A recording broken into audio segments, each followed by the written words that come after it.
बहुत समय पहले की बात है। स्वर्ग में देवताओं के देवगुरु बृहस्पति रहते थे। वे महर्षि अंगिरा के पुत्र थे और अपने अद्भुत ज्ञान, मंत्रों और नीति से देवताओं की रक्षा करते थे। देवताओं को यज्ञों में उनका भाग दिलाना और असुरों से उनकी सुरक्षा करना उनका प्रमुख कार्य था।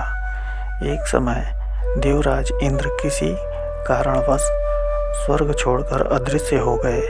स्वर्ग का कार्य बिना राजा के न रुके, इसलिए देवताओं ने राजा नहुस को कुछ समय के लिए स्वर्ग का अधिपति बना दिया। नहुस पहले तो अच्छा व्यवहार करते थे, लेकिन स्वर्ग का ऐश्वर्य पाकर उनके मन में अहंकार और पाप भर गया। उन्हें लगा कि अब वह सब कुछ कर सकते हैं। तभी उनकी बुरी दृष्टि इंद्र की पत्नी शची इंद्राणी पर पड़ी। नहुस ने शची से कहा, अब मैं स्वर्ग का राजा हूँ, तुम्हें मुझे अपना स्वामी मानना चाहिए।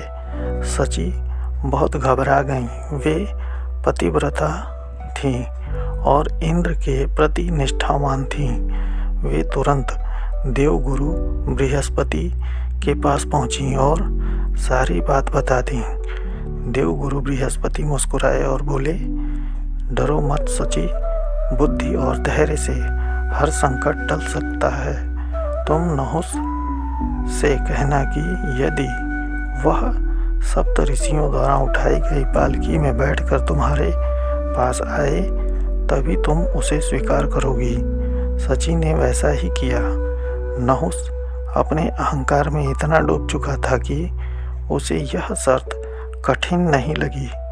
उसने सप्त ऋषियों को पालकी उठाने का आदेश दिया। ऋषि धीरे धीरे पालकी उठाकर चल रहे थे, लेकिन नहुस को जल्दबाजी थी। क्रोध में आकर उसने एक ऋषि को लात मार दी और कहा, तेज चलो।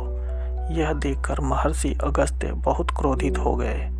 उन्होंने उसी क्षण नहुस को श्राप दिया, अपने अहंकार के कारण तुम अभी स्वर्ग से गिरकर सर्प बन जाओ।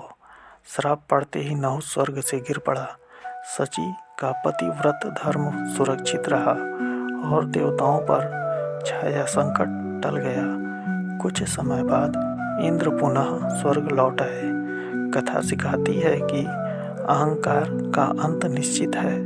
बुद्धि और नीति से बड़ा संकट भी टल सकता है। धैर्य और धर्म का मार्ग हमेशा विजय दिलाता है।